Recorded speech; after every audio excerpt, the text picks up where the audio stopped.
रात्रि क्लास चल रहा था। पहले पेज पर तारीख 17/1967 पहले पेज के मध्य में बात चल रही थी। वानप्रस्थ के बाद गुरु किया जाता है, तो वानप्रस्थ के बाद भी इनकी वानप्रस्थ अवस्था है, वो तो ऑटोमेटिकली सदगुरु आ गया है, इसलिए वानप्रस्थ अवस्था हो गई। तो जब सदगुरु आ गया है तो और सब गुरुओं को तलाक दे दी, छुट्टी दे दी सबको, क्योंकि सब गुरुओं के लिए बाप बोलते हैं, गुरुजन के जेले अंधले चेले सत्यानाश। और ये तो है सदगुरु, ज्ञान का सागर। और ये जो है गुरु, ये कोई ज्ञान के सागर थोड़े ही है। अभी बच्चों को मालूम पड़ा है कि ज्ञान का सागर वही है। कौन? वही है, यही नहीं। माने ज्ञान का सागर ब्रह्मा बाबा नहीं, वो है जो यज्ञ के आदि में भी था। और तो सभी भक्ति के सागर हैं। हाँ, सागर तो है जरूर। तो ये गुरु लोग अपन को ऑलमाइटी नहीं कह सकते। वो जो सदगुरु है, जो ज्ञान का सागर है, वो ऑलमाइटी अथॉरिटी कहते हैं। क्योंकि शास्त्रों में बहुत अच्छी तरह से पढ़ते हैं, तो वो गुरु हो गए शास्त्रों की अथॉरिटी। तो शास्त्रों की अथॉरिटी है, और बाप को भी अथॉरिटी कहा जाता है। तो वो फिर कहते हैं कि ये जो अथॉरिटी है,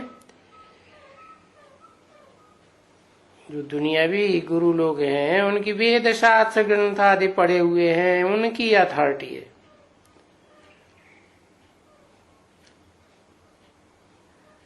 हम न पढ़े हुए, भले नहीं पढ़े हुए हैं, लेकिन हम सबको जान गए। क्या जान गए? ये सब झूठे गुरु हैं। उनमें वेद ग्रंथ उपनिषद शास्त्र वगैरह ये हैं तो सभी, लेकिन भक्ति मार्ग के लिए हैं। भक्ति मार्ग मन अंधा मार्ग, क्योंकि भक्ति तो अनेकों से आती है ना, और अनेकों की बुद्धि में तुंडे तुंडे मत भिन्ना, अलग अलग बातें हो जाती हैं। तो ये मैं जानता हूं कि वेद ग्रंथ शास्त्र उपनिषद आदि पढ़ने से अथवा भक्ति करने से, या भक्ति के कर्मकांड के शास्त्र पढ़ने से, क्योंकि वेदों में तो सारी कर्मकांडों की बातें आई है ना। तप करो, जप करो, आसन लगाओ, प्राणायाम करो, यज्ञ करो, स्वाहा करो, तो ये कर्मकांड के शास्त्र हैं। और इन कर्मकांडों को करने से मेरे को कोई नहीं मिलते। अब वो शास्त्र चाहे स्वधर्मियों के हों चाहे विधर्मियों के हों, वो भी तो कर्मकांड करते हैं ना। कोई मरने के बाद जलाते हैं, कोई मरने के बाद जमीन में गाड़ते हैं, कोई तालाब के किनारे, कुएं के किनारे छोड़ देते हैं। तो ये सब कर्मकांड ही है ना। शास्त्रों के आधार पर ये कर्मकांड बनाए। ये बच्चे जानते हैं कि शास्त्र किसके हाथ में देते हैं। कौन सा चित्र है प्रसिद्ध जिसके हाथ में शास्त्र देते हैं? ब्रह्मा के हाथ में शास्त्र देते हैं। और किसके हाथ में शास्त्र देते हैं?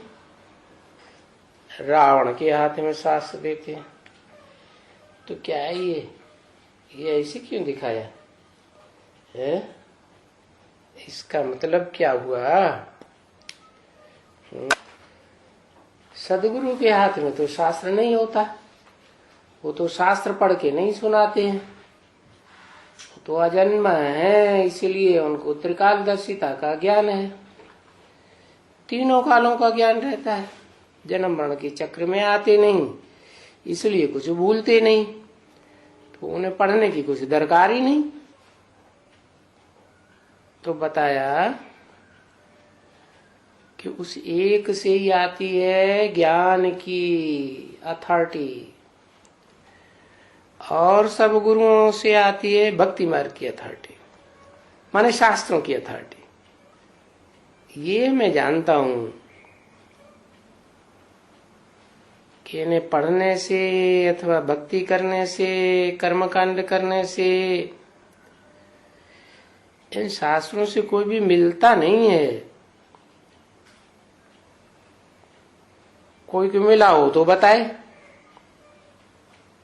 ऐसे ही कह देते हैं पार निर्वाण गया। अगर एक पार निर्वाण गया है तो अपने फॉलोअर्स को भी ले जाए ना, वो तो कोई नहीं ले जाते। इस दुनिया की आबादी तो बढ़ती जाती है ना, क्योंकि ऊपर से नई नई आत्माएं आती रहती है और पुरानी यही जन्म मरण के चक्र में चलती रहती है। कोई को रास्ता मिलता ही नहीं जो निर्वाण धाम चला जाए और वहां मेरे को मिले, कोई मिलते ही नहीं है। तो ये बच्चे जानते हैं कि बरोबर ब्रह्मा को शास्त्र हाथ में देते हैं। क्या कि ब्रह्मा ने जो भी सुनाया वो क्या सुनाया है? कहते ब्रह्मा के मुख से वेद निकले, तो वेदों में वही कर्मकांड की बातें हैं। क्योंकि शास्त्रों को पढ़ के जो ज्ञान आता है वो अपना क्रिएट किया हुआ थोड़ा ही है। अपना ज्ञान क्रिएट किया हुआ अपना कब बनता है? कब बनता है? जब मनन चिंतन मंथन करके अपना बनाया जाए तो ज्ञान अपना बनता है। तो बताया शास्त्र इसलिए दिए हैं ब्रह्मा के हाथ में, क्योंकि बुद्धि में जो वेदवाणी सुनाई गई मुख से बस उतना ही रहता है, खुद का मनन चिंतन कुछ भी नहीं। तो बताओ ब्रह्मा फिर किसका बच्चा हुआ है? उसी का बच्चा हुआ जिसने उनको पहले पहले सुनाया। और पहले पहले जो सुना उस सुनने के आधार पर उनको पक्का निश्चय बैठ गया कि मैं आज ये आत्मा हूं, मेरा ये पार्ट है। तो भगवान ही ज्ञान का सागर हुआ ना। हाँ, वो ब्रह्मा द्वारा सभी वेदों, ग्रंथों, शास्त्रों वगैरह वगैरह का राज समझा देते हैं बच्चों को। कौन से ब्रह्मा के द्वारा राज समझा देते है? जिसके हाथ में वेद शास्त्र देते हैं उसके हाथ में नहीं। जो पहला पहला ब्रह्मा है उसकी बात है। जो आदि में था वो अंत में भी प्रत्यक्ष होता है, समझता है तो दूसरों को समझाता है। हाँ, पढ़ाते नहीं है तुमको। कहते हैं कि ये शास्त्र आदि पढ़ने से ये कागज की छपी मुरलियां आदि पढ़ने मात्र से कुछ भी प्राप्ति नहीं होती है कि पढ़ लिया, पढ़ करके दूसरों को सुना दिया। जैसे कोई होते हैं, बहुत सुनते हैं, बहुत पढ़ते हैं, ज्यों का त्यों सुना देते हैं, शास्त्रों को रट ही लेते हैं।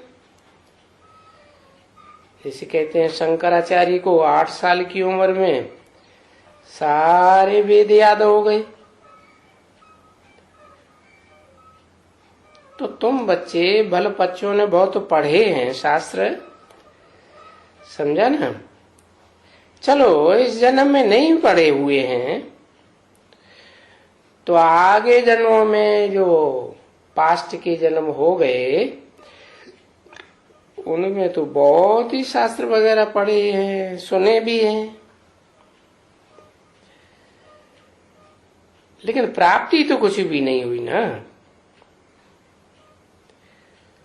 सुनते हैं, सुनाते आए हैं, परंतु कोई भी मेरे को तो प्राप्त हुआ ही नहीं। क्योंकि बाप के सिवाय बाप का ज्ञान कोई दे ही नहीं सकता,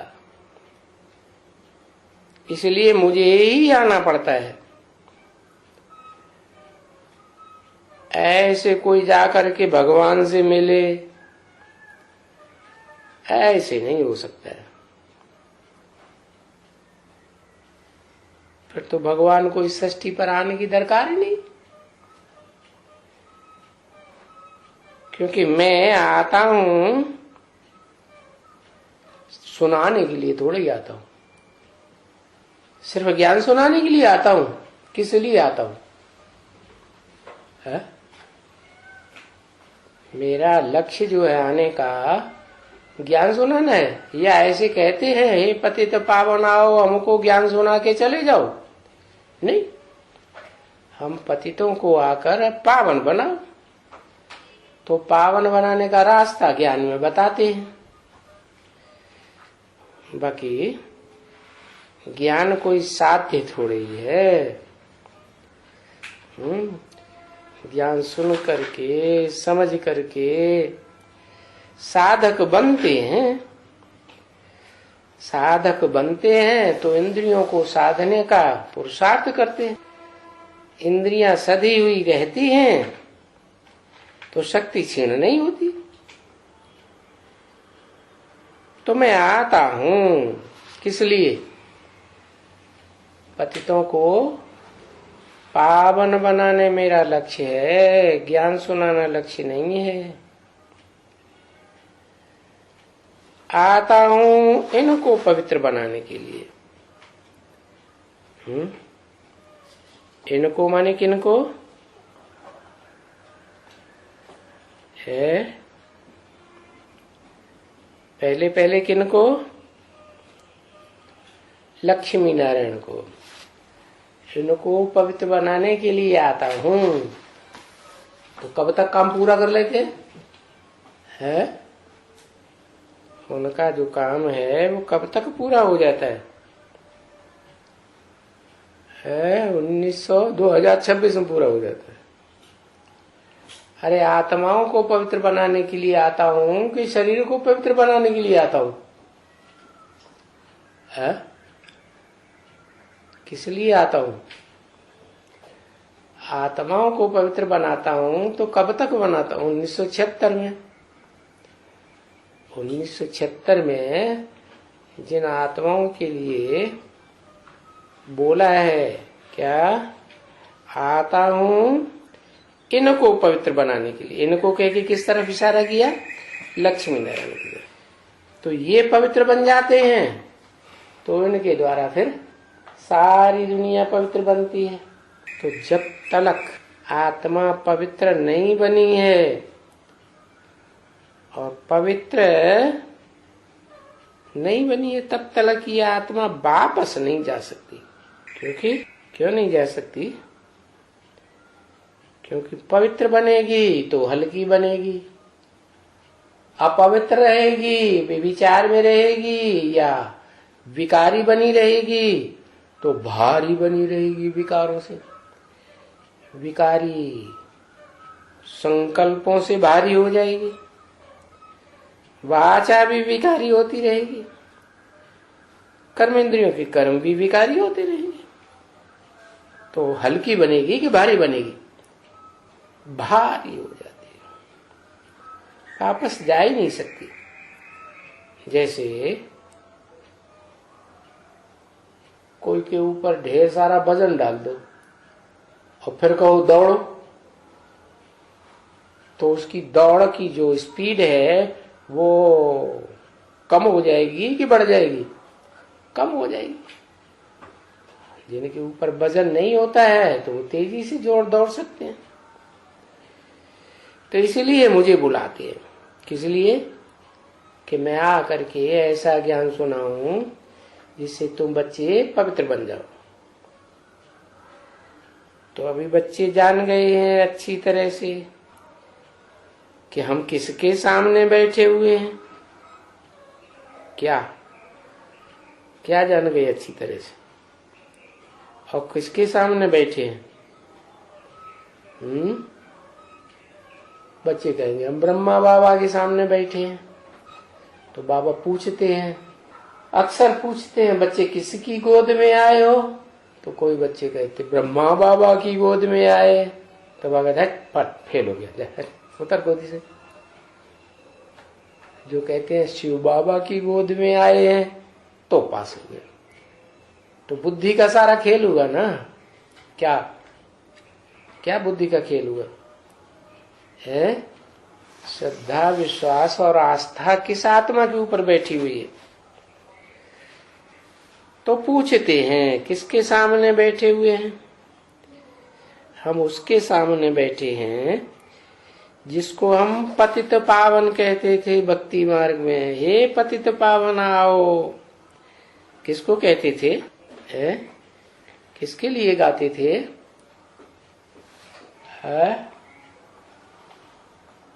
गाते थे सीताराम। क्या क्या गाते थे? पतित पावन सीताराम। तो सीताराम का नाम लेते हैं और ये भी बताते हैं जो पतित बनते हैं, पतित से पावन बनते हैं, पहले पहले वो मेरे को बुलाते हैं। जो पतित से पावन बनते ही नहीं वो मेरे को बुलाते ही नहीं।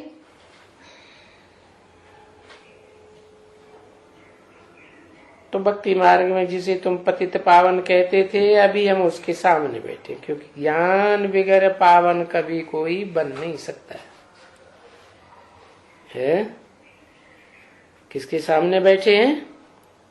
ज्ञान सागर के सामने बैठे। ज्ञान सागर कौन हुआ? ज्ञान सागर है, बताओ।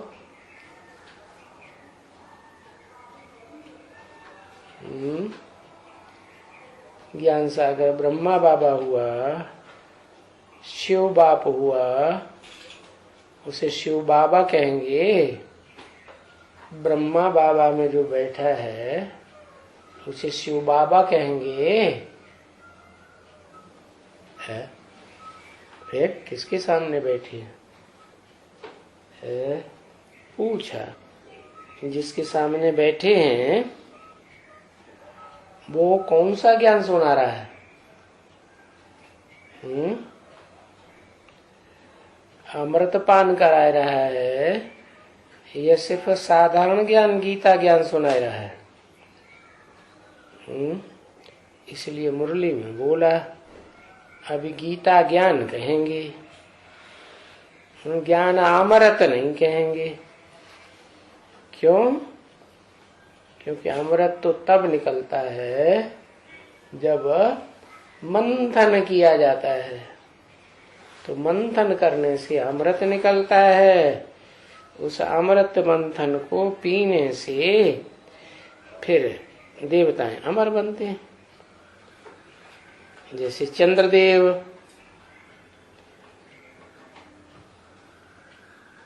कहते हैं ना, चंद्रमा पर अमृत है, सोमरस है। उस सोमरस को पी करके देवताएं अमर बने। तो वास्तव में सोम या चंद्रमा का नाम क्यों देते हैं? पहले जरूर है कि बच्चों के बीच में पहले पहले चंद्रमा ने सोमरस पिया होगा। तो बताया पावन बनने से सदगति हो जाती है। क्या? किसकी सदगति होती है? पहले पावन बनने से सदगति किसकी होती है? आत्मा की होती है। शरीर की थोड़ी ही पहले सदगति हो जाएगी। तो पहले आत्मा सदगति को जाती है का मतलब उसका प्रूफ क्या आएगा कि आत्मा सदगति में जा रही है? कोई आएगा या नहीं आएगा? उसका प्रूफ होगा कि जो भी मनन चिंतन मंथन चलेगा वो ज्ञान युक्त चलेगा, है? जो भी ज्ञान सागर के द्वारा ज्ञान सुनाया जाता है उस ज्ञान के भंडार से भरपूर मंथन चलेगा। तो दुष्ट मंथन नहीं चलेगा, खराब मंथन, संकल्प अच्छे चलेंगे, दुष्ट संकल्प नहीं चलेंगे, ज्ञान के अनुकूल चलेंगे। तो कहेंगे आत्मा की सदगति हुई। तो पावन बनने से फिर इस दुनिया में नहीं रह सकते। क्या? या तो सूक्ष्म वतनवासी होकर रहेंगे। इस दुनिया में तो स्थूल बातें चलती हैं दिमाग में, स्थूल धंधे धोरी की बात चलती है। और जब बुद्धि में अच्छे से ज्ञान बैठ जाता है तो फिर आत्मा अपने मनन चिंतन मंथन में रहती है। आत्मा के बारे में जानकारी लेने के लिए कि मुझ आत्मा ने षष्ठ रूपी रंगमंच पर क्या क्या पार्ट बजाया, कैसे कैसे बजाया, किसके साथ बजाया, कहाँ कहाँ मेरे कैसे कैसे जन्म होंगे। तो पावन बनने से यहाँ इस दुनिया में आत्मा मन बुद्धि रह नहीं सकती है।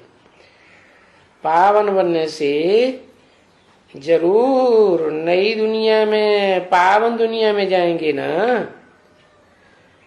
तो सूक्ष्म वतन को पावन दुनिया तो नहीं कहेंगे। कहेंगे या नहीं कहेंगे? है? सूक्ष्म वतन को पावन दुनिया तब कहेंगे जब सूक्ष्म वतन में भी ऊंची स्टेज में, फरिश्ताई स्टेज में रहे, जिन फरिश्तों का फर्श की दुनिया वालों से कोई कनेक्शन नहीं रहता। इसीलिए तो बताया कि पावन बनेंगे तो हमें यहाँ नहीं रहेंगे, देह और देह की दुनिया में, देह के पदार्थों की दुनिया में। तो एक साथ सूक्ष्म वतनवासी हो जाएंगे या सूक्ष्म वतन में भी जाएंगे, स्थूल वतन में भी जाएंगे, मूल वतन में भी जाएंगे, मिक्स अभ्यास होता रहेगा। क्या होगा पहले? है?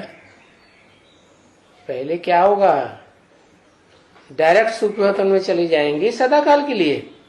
नहीं, पहले पहले मिक्स चलता है, फिर धीरे धीरे प्रैक्टिस हो जाती है, तो लगातार सूक्ष्म वतन का बुद्धि में मंथन चलता है। तो इससे साबित हुआ कि दो दुनियाएं हैं पावन।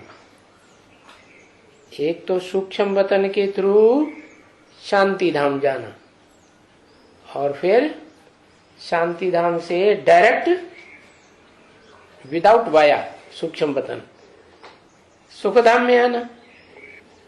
समझा ना बच्चे? शांति धाम में भी आत्मा पवित्र रहती है। क्यों क्यों पवित्र रहती है? यहाँ क्यों अपवित्र हो जाती है? यही बात पता नहीं। क्योंकि वहां 5 तत्व होते ही नहीं। क्या जो विनाशी 5 तत्व हैं वो वहां नहीं होते हैं। वहां तो सिर्फ अविनाशी सत्य धाम है। क्या वहां रज और तमोगुण है ही नहीं, तो नीचे गिरने का सवाल ही नहीं। तो बोला शांति धाम में सभी आत्माएं पवित्र रहती है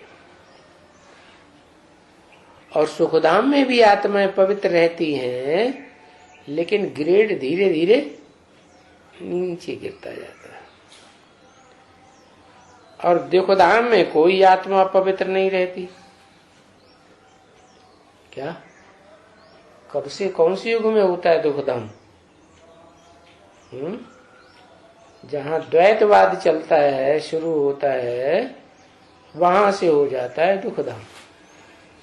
एक धर्म नहीं, एक धारणा नहीं, एक राज्य नहीं, 2-2 राज्य, 2-2 धर्म, 4-4 धर्म, अनेक भाषाएं, अनेक कुल, अनेक mateं हो जाती हैं, तो कहा जाता है दुखधाम। अगर एक की मत पर चलते रहें तो दुख में जाने की कोई बात नहीं, क्योंकि ज्ञान में है। ज्ञान तो एक से आता है। फिर एक में जब दूसरों को ज्ञान मिक्स हो जाता है तो द्वैतवाद हो जाता है। तो उन्होंने कथा कहानियां बना दी कि 2 माताएं थी, एक थी दिति और दूसरी थी अदिति। तो दिति से दैत्य पैदा हुए और जो दिति नहीं थी, जो अपवित्र नहीं थी, उससे अद्वैत देवताएं पैदा हुई। अद्वैत माने जो 2 की बात नहीं मानते। एक लिंग महाराज की जय ऐसे बोलेंगे, एक लिंग महाराज पर पैदा होने वाले। तो दुखधाम में आत्माएं पवित्र नहीं रह सकती। क्यों? क्योंकि वहां ऊपर से आने वाले जो और धर्म पिताएं हैं, उनका वर्चस्व बढ़ जाता है। उनकी पावर से ये भारतवासी देव आत्माएं, जिन्हें मातृ देश की आत्माएं कहें, वो सीधी सादी आत्माएं उनके कंट्रोल में आ जाती है। माताएं होती हैं सीधी सादी। तो फिर इन सबको पवित्र बनावेगा कौन? इतने धर्म पिताएं आए द्वैतवाद फैलाने वाले, सबने अपनी अपनी दूसरी बातें बताना शुरू कर दिया। एक की मत न मिले दूसरे से तो सब अपवित्र बन गई सारी दुनिया। तो उनको कौन पवित्र बनाएगा? कोई कहते हाँ तो हम शांति धाम में जाएंगे, वहां तो पवित्रता ही होती है। सुखधाम में चले जाएंगे, सुखधाम में सुख ही सुख होगा। तो शांति धाम में और सुखधाम में, परंतु ये तो हो गई नई दुनिया। नई दुनिया में तो तब ही जा सकेंगे जब इस शरीर रूपी वृक्ष का जो बीज है आत्मा, वो नहीं बने। बीज ही पुराना हो गया। जैसे दुनिया में खेती में बीज बोए जाते हैं ना, तो एक बार बोया जाएगा परिष्कृत बीज तो अच्छी फसल देगा। फिर वही बीज जितना जितना पुराना होता जाएगा और उसको परिष्कृत नहीं किया तो फिर फसल कम होती जाती है। तो बताया अब ये आत्मा रूपी बीज ये तो 84 के चक्र में आता है ज्यादा से ज्यादा। कोई कोई आत्मा कम जन्म लेती है, परंतु वो इस दुनिया में बाद में आती है, इसलिए अंत में जाके सब आत्मा अपवित्र बन जाती। सब बीज कैसे हो जाते हैं? अनसुधरेले हो जाते हैं। 17/7/1967 की रात्रि क्लास का दूसरा पेज। तो वो जो नई दुनिया है वो है इनकॉर्पोरियल दुनिया। उसे शांति धाम कहें, सुख धाम कहें। शांति धाम इसलिए है कि वहां तो साकार देह का सवाल है ही नहीं, 5 तत्व ही साकार नहीं होते। और सुखधाम को निराकारी दुनिया इसलिए कहें कि वहां सब निराकारी स्टेज में रहते हैं। तो थोड़ा अंतर है, क्योंकि सुखधाम में देवताओं को अपनी देह तो होती है, तो देह होने के कारण सदा काल निराकारी स्टेज रहेगी या अवस्था नीचे जाएगी, तो नंबरवार अवस्थाएं नीचे जाती है। निराकारी तो निर्विकारी होना ही है, क्योंकि जो इस दुनिया में निराकारी बनेंगे वो निर्विकारी दुनिया में जाएंगे, टोटल निर्विकारी दुनिया। तो फिर निराकारी से ये निर्विकारी दुनिया शुरू होती है। तो बच्चों को भी साकारी से निराकारी बनना पड़े। क्या मतलब? जो भी हमारे संकल्प चलते हैं वो साकार दुनिया के याद करने के चलते हैं या निराकारी आत्माओं में बुद्धि जाती है? ज्यादातर साकार की बुद्धि जाती है ना, देह की बुद्धि जाती है, देह के पदार्थों में बुद्धि जाती है, तो दैहिक दुनिया भौतिकवाद में बुद्धि जाती है। तो आत्मा को निराकारी नहीं कहेंगे। तो जब प्रैक्टिस करते करते आत्मा निराकारी ज्योति बिंदु बनती है तो फिर नई दुनिया में जाना होता है। वो नई दुनिया है पहले पहले निराकारी धाम, पीछे फिर निर्विकारी से विकारी बनते हैं। जब इस सृष्टि पर आते हैं तो पहले कौन से आएंगे? पहले वो आते हैं जो पहले पहले निराकारी बने थे। उनको फिर ज्यादा लंबे समय वहां ठहरने की दरकार नहीं, गए और आए। तो वो पहले पहले इस सृष्टि पर आते हैं, फिर धीरे धीरे निर्विकारी से विकारी बनते हैं। तो अभी एक ये तो हम बच्चों को याद है ना कि किसको याद करने से हम निर्विकारी बनेंगे? एक ऊंचे से ऊंचे भगवंत को याद करेंगे तो निर्विकारी बनेंगे। है? कौन है ऊंचे से ऊंचा भगवंत? किसको कहें ऊंचे से ऊंचा भगवंत? है आत्मा को कहें, निराकार आत्मा को कहें ऊंचे से ऊंचा भगवंत, परंतु वो तो निराकारी है, इन आंखों से देखने में आती नहीं। तो याद कैसे करेंगे? याद करने के लिए वो जो निराकारी शिव है, आत्माओं में सबसे ऊंच पार्ट बजाने वाली आत्मा है, सबसे जास्ती निराकारी है। निराकारी माने निसंकल्प, उसको कोई संकल्प चलाने की दरकार, अचिंत्य, कोई चिंता करने की दरकार ही नहीं। चिंता करेगी क्यों? जो बंधन में आए सो चिंता करे, वो तो कभी बंधन में आता ही नहीं। तो कहते हैं तुम बच्चों को वो एक याद है जो कभी किसी के बंधन में नहीं आता। कैसे याद होगा? वो तो निराकारी ज्योति बिंदु, सभी आत्माएं ज्योति बिंदु निराकारी। पशु पक्षी मनुष्य देवात्माएं राक्षसी आत्माएं कीड़े मकोड़े सब तो निराकारी आत्माएं, तो पहचान में तो नहीं आएंगी। और भक्ति मार्ग वालों ने घपला कर दिया कि वो निराकार जो है वो जानवरों का भी रूप धारण कर लेता है, मछली का अवतार ले लेता है, घोड़े का अवतार ले लेता है, ऐसी शेर का अवतार ले लेता है। तो बताओ, उनको याद करने से पवित्र बनेंगे? है? अरे जानवरों को याद करने से कोई जानवर बनेगा या मनन चिंतन मंथन करने वाला मनुष्य बनेगा? जानवर ही बनेगा। तो बाप याद न पड़े तो चलो टीचर को याद करो। अरे टीचर को तो तब याद करें जब टीचर टीच करे। जानवर क्या टीच करेंगे? तो जरूर कोई मनुष्य तन में आता है तब उसे याद किया जाता है। तो वो परिचय भी बाप ही आके देते हैं। क्या? कि मैं किस तन में प्रवेश करता हूं। किसको परिचय देते हैं?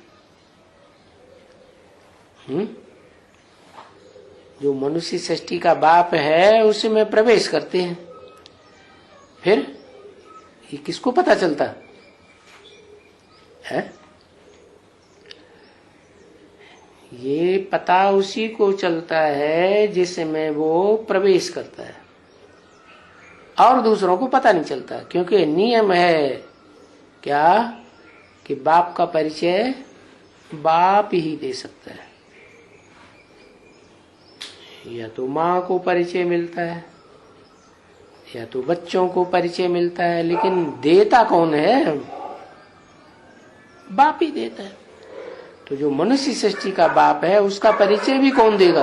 ऊपर वाला देता है। कैसे देगा? उसमें प्रवेश करके उसके द्वारा बोलेगा दूसरों के सामने, तो मान लेंगे लोग मैं तुम्हारा बाप हूँ। है? हम तुम बैठ के कहने लगे पब्लिक के सामने हम तुम्हारे बाप हैं, हम तुम्हारे बाप हैं, तो मान लेगा कोई? तो कहते हैं निराकारी स्टेज में बाप प्रत्यक्ष होते। तो धर्म पिताएं आए तो पता लग जाए कि हाँ यही बाप है। धर्म पिताएं भी तो निराकारी स्टेज में होते हैं कि नहीं? तो जब धर्म पिताएं निराकारी स्टेज में होते हैं तो फिर उनको बाप मान लेना चाहिए। परंतु धर्म पिताएं सबसे जास्ती निराकारी स्टेज, ये कैसे पता चले? टैली करें। क्राइस्ट ज्यादा निराकारी स्टेज में है, रूहानी स्टेज में है, गुरु नानक ज्यादा रूहानी स्टेज में है, या महात्मा बुद्ध ज्यादा रूहानी स्टेज में, निराकारी स्टेज में है। टैली करें। है? तो दिखावा करने वाले क्रिश्चियंस ने उसको क्राइस्ट को तो बहुत ही निराकारी स्टेज में दिखा दिया। सूली पे चढ़ा है तो वो भी निराकारी स्टेज। तो वो तो सबसे जास्ती निराकारी हो गया ना। है? हाँ, उसकी पहचान है कि उस निराकारी स्टेज का फिर कोई अपोजिशन नहीं करेगा। क्या? जो पहली बार सुनेगा दो शब्द, जो भी पहली बार देखेगा वो सरेंडर कर देगा, कहेगा हाँ यही मेरा बाप है। लेकिन देखने और सुनने से पहले ही जो अगर पहचान लें तो वो ज्यादा श्रेष्ठ हुए, या देखने और सुनने के बाद पहचाने वो ज्यादा श्रेष्ठ हुए। बच्चा है,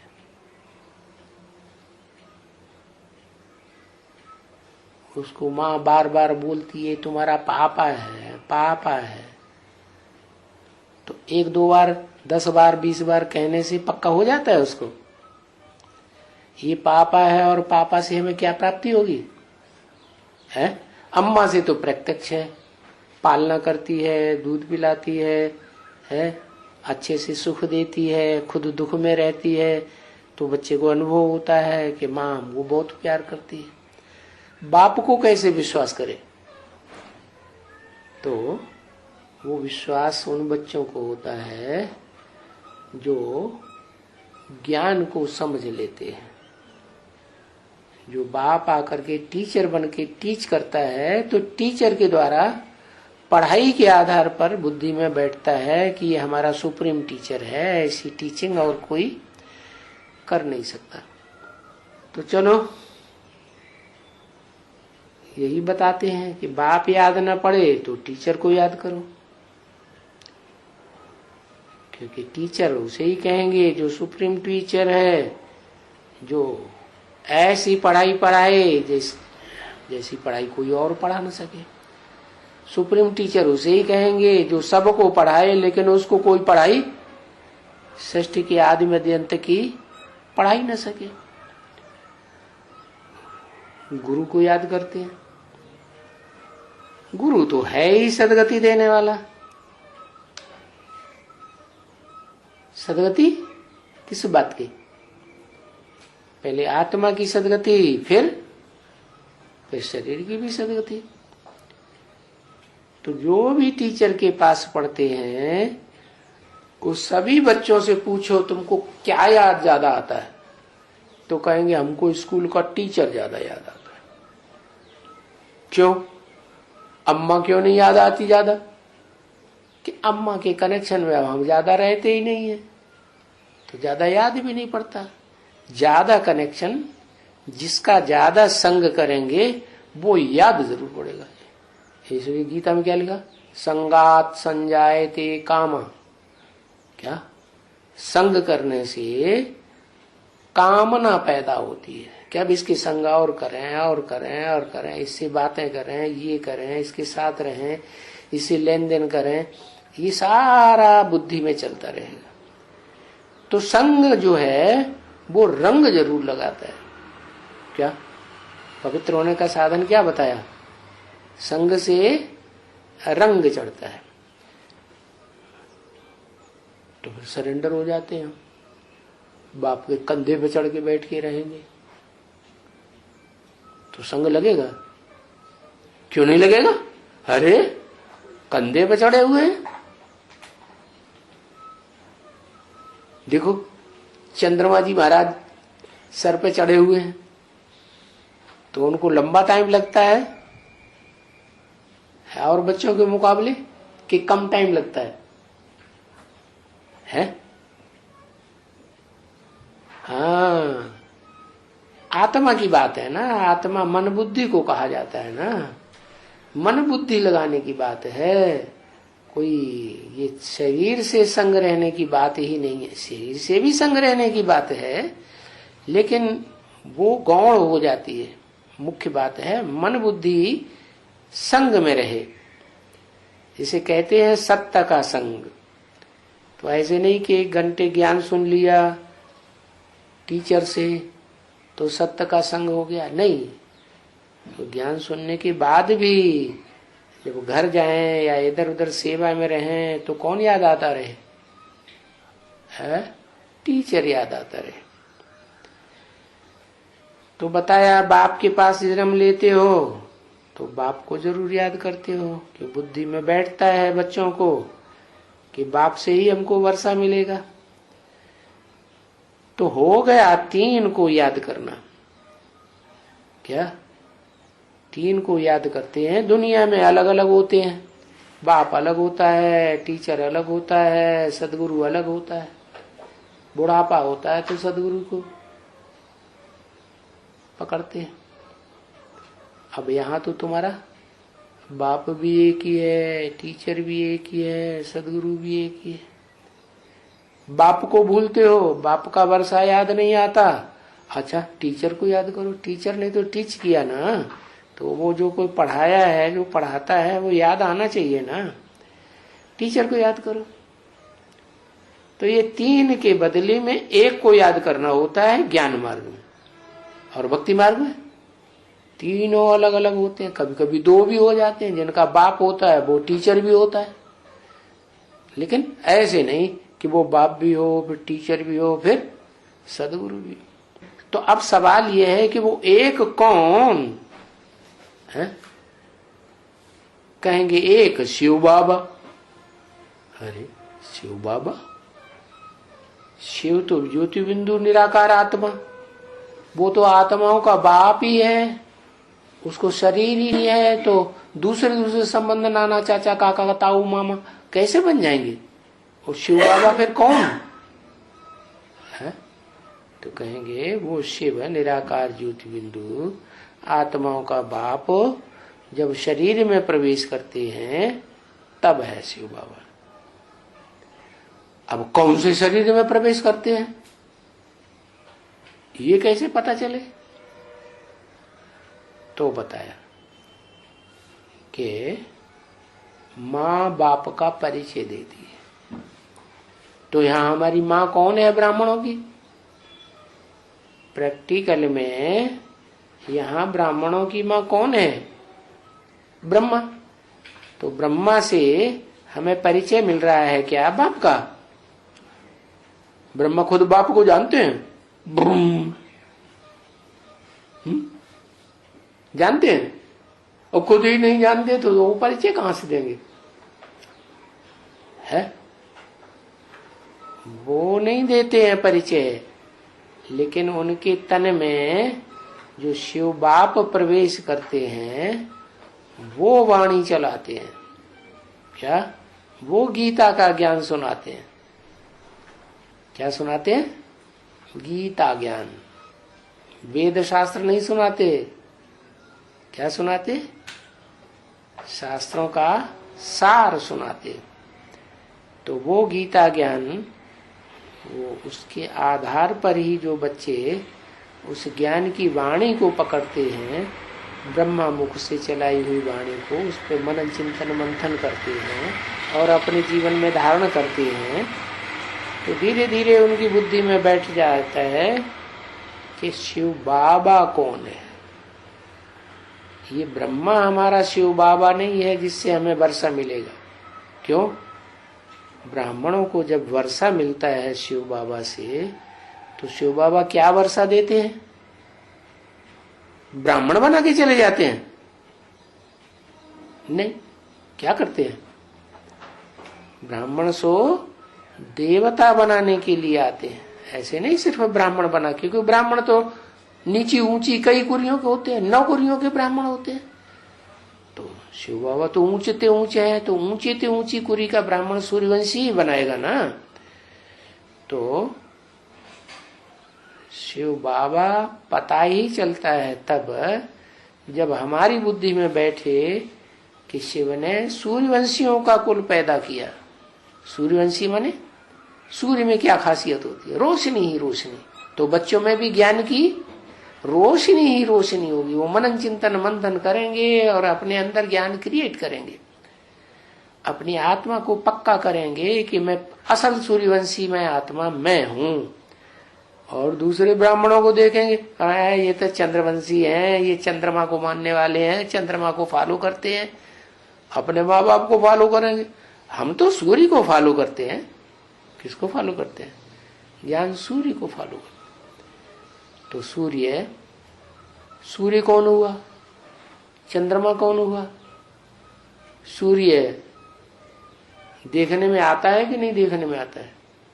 देखने में आता है। और शिव ज्योति बिंदु आत्माओं का बाप, वो तो देखने में नहीं आता।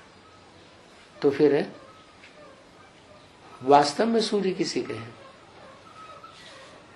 जो देखने में भी आता है, इन आंखों से जो देखे जो सुने। तो अभी तो आंखों से देखने और सुनने की बात ही नहीं है, अभी तो वो स्टेज नहीं बनी हुई होगी अव्यक्त स्टेज, तो कहां से देखने में आ जाएगा? ज्ञान सुनने से तो आता है। सुप्रीम टीचर होगा तो सुपरमेसी का ज्ञान सुनाएगा, या उसके ज्ञान को कोई काट सकता है?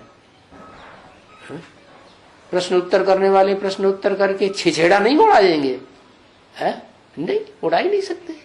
दुनिया में जो भी गुरु हुए वो कभी भी अपने भाषण में अपने जो सामने बैठी हुई जनरेशन होती है, भीड़ भाड़ होती है, उसमें कभी भी प्रश्न उत्तर करने का मौका नहीं देते। क्यों? क्योंकि अंदर से जानते हैं हम हर प्रश्न का जवाब नहीं दे सकते। और कहते भी आए हैं ऋषि मुनि सन्यासी हमेशा से, गुरु लोग, नेति नेति, हम उसके आदि मध्य अंत को नहीं जानते। माने जितना जानते हैं उतना बताते हैं, हम पूरा आदि मध्य अंत को नहीं जानते।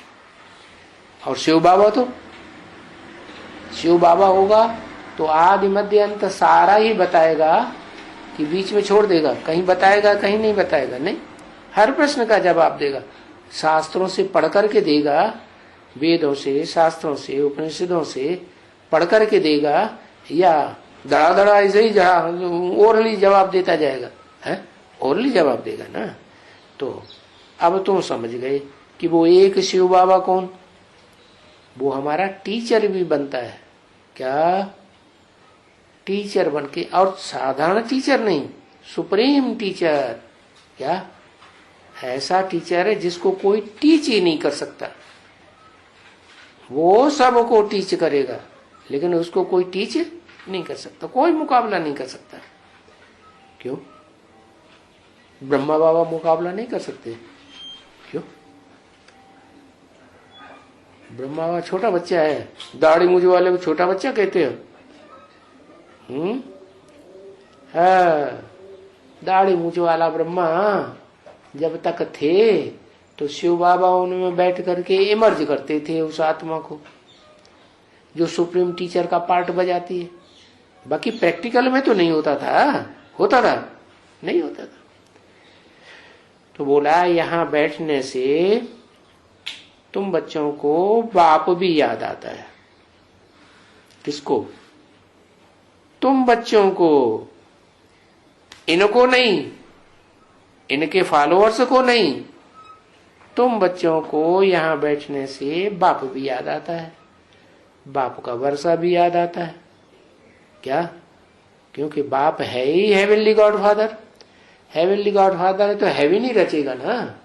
तो हेवन रचता है तो तुम्हारी बुद्धि में आता है कि हाँ ये हेवन रचने की सही बात बता रहा है, तो तुम्हें वर्षा भी याद आता है। और बाप का वर्षा पहला पहला है शांति का घर। क्या? शांति धाम। शांति कैसे मिलती है? जब देह के बंधन से छूटते हैं तो शांति मिल जाती है। अभी जब तक देह के बंधन में है, क्या हम आत्मा ज्योति बिंदु इस देह के बंधन को छोड़ करके बाहर नहीं निकल सकते। ऐसे अनुभव नहीं कर सकते कि हम ये हैं ऊपर और ये हमारा शरीर पड़ा हुआ है। क्या? ऐसे अनुभव करें तब कहेंगे कि हाँ शांति धाम में जाने लायक आत्मा बन गई। तो बाप का वर्षा पहला पहला है शांति धाम। क्या शांति मिले? आत्मा जब ज्योति बिंदु बने तो बिंदु बाप के पास जाकर के मिल सकती है। पहले पहले तो बाप से मिले, बाप फिर ले जाएगा शांति धाम। तो तभी बाप कहते हैं, समझा करके कहते हैं कि बच्चे शांति धाम को भी याद करो। क्या? घर को भी याद करो। तुम आत्माओं का घर है, उसको भी याद करो, और सुखधाम को भी याद करो। क्या? क्योंकि आत्मा सिर्फ शांति से तो सुख, तुम्हारी आत्मा खुश नहीं होगी। तुम्हें क्या चाहिए? तुम्हें शांति के साथ सुख भी चाहिए। सुखधाम भी याद करो। और ये जो है क्या, अंदर में तुम्हारे जो भरा हुआ है, दुख भरा हुआ है ना देह के अंदर, आत्मा के अंदर संकल्प आते हैं, दुख के संकल्प आते हैं या नहीं आते हैं? आते हैं। तो ये जो दुखधाम भरा हुआ है अंदर, इसको भूल जाओ। वाह भाई, ये कैसे भूल जाएंगे? कैसे भूलेंगे? जब निसंकल्पी स्टेज बनेगी कि मैं ज्योति बिंदु आत्मा हूं, और देह के संबंधों को, देह के खाने पीने के पदार्थों को बिल्कुल भूल जाए, एकदम याद आना बंद हो जाए, तो क्या होगा? शांति की स्टेज अनुभव करेंगे। ओम शांति।